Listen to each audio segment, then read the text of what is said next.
నమస్తే, నా పేరు భానుమూర్తి, హైదరాబాద్. ఫ్రెండ్స్, నేడు మన జీవనంలో ఎలక్ట్రిసిటీ లేనిదే ఏమీ లేదు. మన జీవనం ఇంచుమించు స్తంభించిపోతుంది అన్నట్లుగా ఎలక్ట్రిసిటీ మనలో మమేక్యం అయిపోయింది. ఇంతగా ముడిపడినటువంటి ఎలక్ట్రిసిటీ విషయంలో చాలామంది మనకు కొన్ని ప్రాథమిక విషయాలపై అవగాహన లేదు. మనం విద్యార్థి దశలో ఎలక్ట్రిసిటీ గురించి చదువుకున్నాము, కానీ ప్రాక్టికల్స్కి వచ్చేటప్పుడు అంతగా వాటిపై అవగాహన లేదు. చాలామందికి వోల్ట్ అంటే ఏంటి, యాంపియర్ అంటే ఏంటి, వ్యాట్ అంటే ఏంటి, ఏసీ కరెంట్ ఏంటి, డీసీ కరెంట్ ఏంటి, ఇలాంటి విషయాలు, ఫ్యూజ్, ఎర్త్, కెపాసిటర్స్ వీటి యొక్క ఉపయోగాలు, వీటి ప్రాముఖ్యత ఏమిటో సరైన అవగాహన ఉండకపోవచ్చు. బేసిక్గా ఎలక్ట్రిసిటీ అంటే passage of electrons through the conductor. Electrons ఆ వాహకం గుండా ప్రవహించేదాన్ని కరెంట్ అంటాము. ఏసీ అంటే ఏమిటి, డీసీ అంటే ఏమిటి? మనకి ఇంట్లో సప్లై చేసే కరెంటు అది ఏసీ. డీసీ అంటే మన టార్చ్ లైట్ బ్యాటరీలు, వాచ్ బ్యాటరీలు, కార్ బ్యాటరీలు, బైక్ బ్యాటరీలు, ఇంకే రకమైనటువంటి బ్యాటరీల్లో డీసీ ఉత్పత్తి అవుతుంది. అయితే ఏసీకి డీసీకి తేడా ఏమిటి? ఏసీ ప్రవాహం ఒక ప్రకంపనాలతో, ఒక ఫ్రీక్వెన్సీతో వెళ్తుంది. మన ఇంట్లో వచ్చే AC 50 to 55 cycles per second ఫ్రీక్వెన్సీతో పాస్ అవుతుంటుంది. డీసీకి నేరుగా వెళ్తుంది. దీనికి ఏ రకమైనటువంటి ప్రకంపనాలు, వైబ్రేషన్స్ ఏమీ ఉండవు. ఇక వోల్ట్ అని దేన్ని అంటారు, యాంపియర్ అని దేన్ని అంటారు, వ్యాట్ అంటే ఏంటి, ఈ విషయాలని తెలుసుకుందాం. వోల్ట్ అంటే విద్యుత్ శక్తి ఏ ఫోర్స్తో వాహకం గుండా ప్రవహిస్తుందో దాన్ని వోల్ట్స్తో కొలుస్తారు. మరి యాంపియర్ అంటే స్ట్రెంగ్త్ ఆఫ్ ది కరెంట్. ఏ బలంతో కరెంటు ప్రవహిస్తున్నది అది స్ట్రెంగ్త్ అంటారు, దాన్ని యాంపియర్స్తో కొలుస్తారు. ఇది తెలుసుకోవాలంటే ఈ భేదం, మన ఇంట్లో కొళాయిలో నీరు ప్రవహిస్తుంది.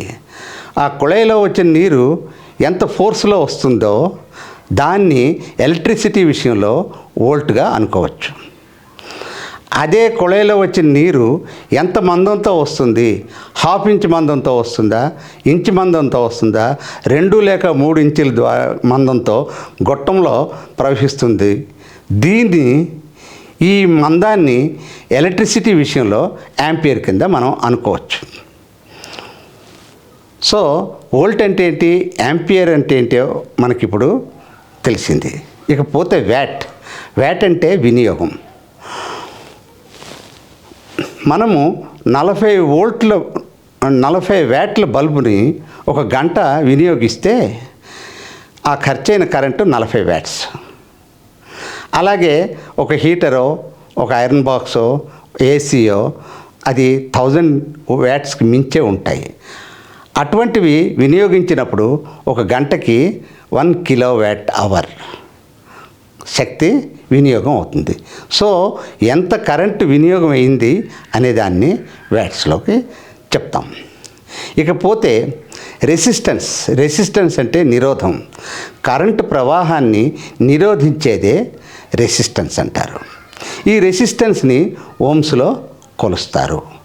సపోజ్ 100 ఓమ్స్ రెసిస్టెన్స్ గుండా కరెంట్ ప్రవహించినట్లయితే ఏసీ కానీ డీసీ కానీ కరెంట్ యొక్క శక్తి క్షీణిస్తుంది, వోల్టేజ్ మాత్రం మారదు.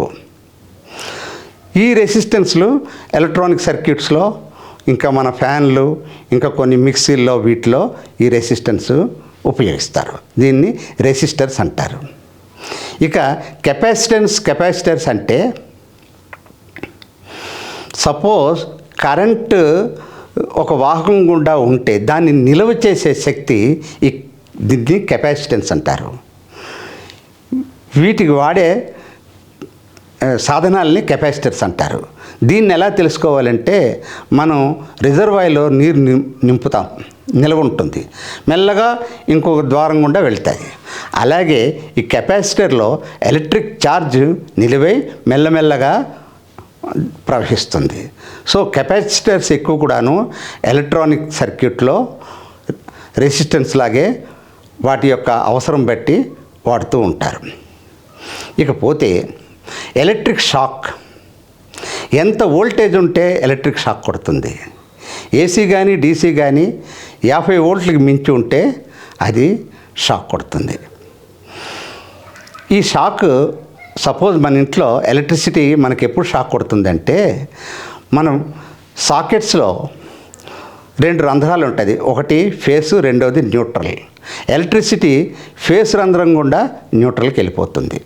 ఏదైనా పరికరం వాడాలంటే ఆ పరికరం ఫేస్ ద్వారా పరికరంలోకి వెళ్ళి తిరిగి న్యూట్రల్ గుండా వెళ్ళిపోతుంది.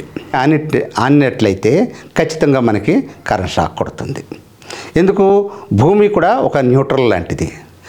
అలా కొట్టకుండా ఉండాలంటే మనము రబ్బరు, గ్లాస్, ఎండు చెక్క, తోలు, ప్లాస్టిక్ అటువంటి సాధనాలు కరెంటు ప్రవహించదు. చెక్క బల్ల మీద నిల్చొని మన చేతులు కానీ మన బాడీ కానీ దేనికి తగలకుండా ఉంటే ఆ చెక్క ఎండుదైనట్లయితే మన గుండా ఎలక్ట్రిసిటీ ప్రవాహం జరగదు, మనకు షాక్ కొట్టదు. పొరపాటున ఎవరైనా భూమి మీద, నేల మీద ఉండి మనకి టచ్ చేసినా, లేకపోతే మనం కానీ న్యూట్రల్కి టచ్ చేసినా మనకి షాక్ కొడుతుంది. అంటే మనము సర్క్యూట్లో ఇంక్లూడ్ అయ్యాము.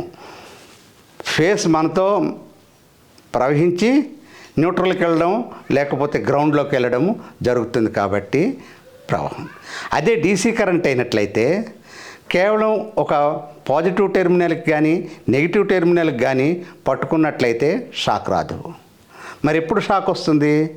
పాజిటివ్ టెర్మినల్ ఒక చేతిలో పట్టుకొని నెగిటివ్కి కానీ మనం కాంటాక్ట్ అయితే డీసీ కరెంటు మనకి షాక్ అవుతుంది. షాక్ అవ్వాలంటే, కరెంట్ షాక్ ఫీల్ అవ్వాలంటే 50 వోల్ట్లకి మించి ఉండాలి, ఏసీ కానీ డీసీ కానీ. సో ఎలక్ట్రిక్ సాధనాలతో మనం పనిచేసినప్పుడు ఇన్సులేటర్స్, రబ్బర్ గ్లోవ్స్ కానీ ఇంకేమైనా నాన్ కండక్టింగ్ మెటీరియల్ మీద ఉండి మనము ఎలక్ట్రిక్ ఎక్విప్మెంట్స్తో డీల్ చేయడము, వాటిని సర్వీస్ చేయడము చేయొచ్చు. ఎర్తింగ్ అనేది ఉంది. ఎర్తింగ్ ఏమిటి? మన సాకెట్లో 2 రంధ్రాలు కాకుండా 3వ పెద్ద రంధ్రం ఉంటుంది, అది ఎర్త్.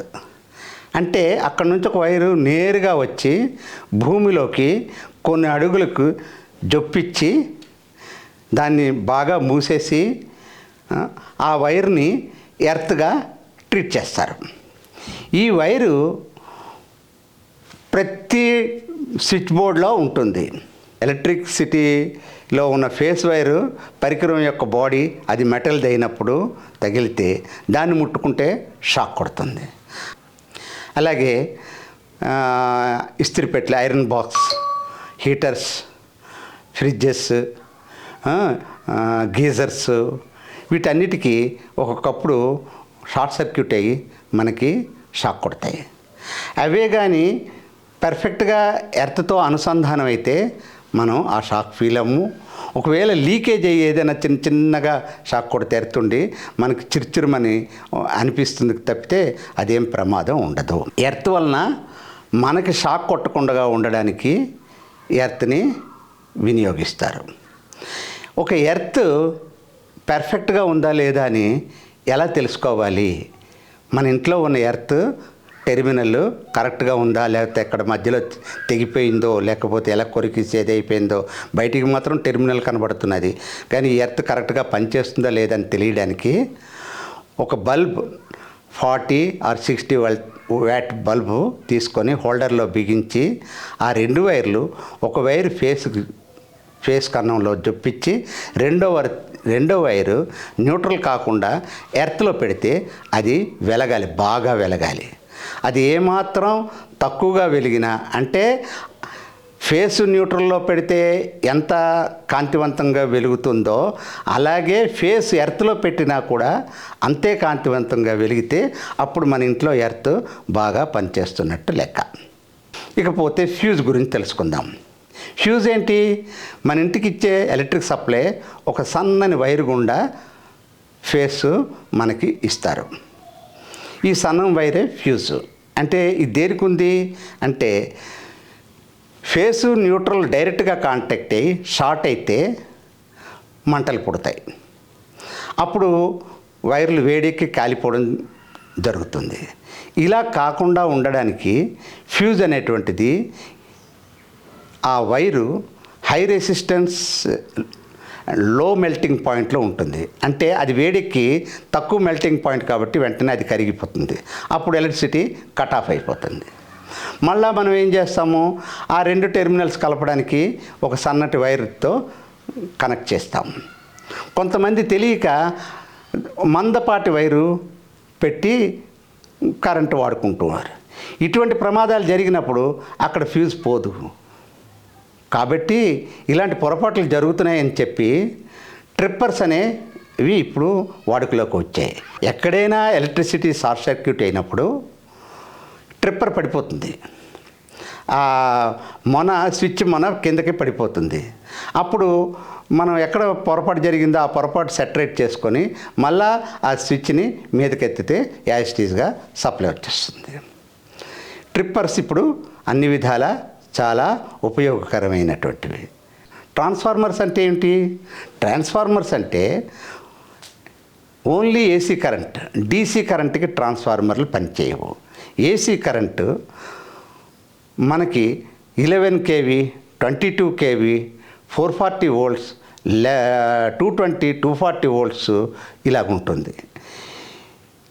ట్రాన్స్మిషన్ దగ్గర నుంచి మనకి కిలో వోల్ట్స్లో వస్తుంది. అది ఇంటికి సప్లై చేయాలంటే 440 కానీ 220 volts కానీ ఉండాలి. అయితే 22 kV కానీ 11 kV కానీ 440కి 220కి తగ్గించాలంటే పవర్ ట్రాన్స్ఫార్మర్లు ఉంటాయి. ఈ ట్రాన్స్ఫార్మర్లు ద్వారా కిలో వోల్ట్స్ని వోల్ట్స్ కింద కన్వర్ట్ చేసి మనకి ఇళ్ళకి సప్లై చేస్తారు. ఈ ట్రాన్స్ఫార్మర్లు ఎలా పనిచేస్తున్నాయి అంటే ఈ ట్రాన్స్ఫార్మర్లు మెయిన్లీ ప్రైమరీ, సెకండరీ అని రెండు ఉంటాయి. ప్రైమరీలో ఎక్కువ టర్న్స్ ఉండే కాయిల్ ఉంటుంది. దానికి ఎలక్ట్రిసిటీ 220 కానీ 440 కానీ నేరుగా కనెక్ట్ చేస్తారు.